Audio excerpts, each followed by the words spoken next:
Set a storage limit for users in an organizational unit. Sign in to your Google Admin Console. In the Admin Console, go to Menu, Storage. In the Storage Settings section, click Manage.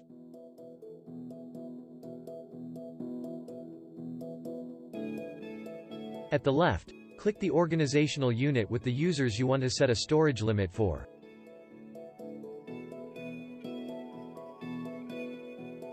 Click User Storage Limit.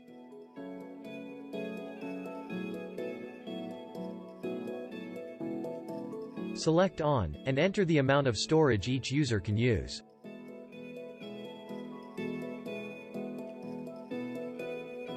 Click Save.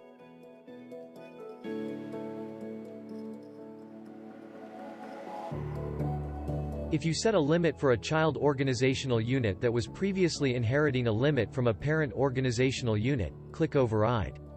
If you previously set a limit for a child organizational unit and you wanted to inherit the limit from a parent organizational unit, click Inherit.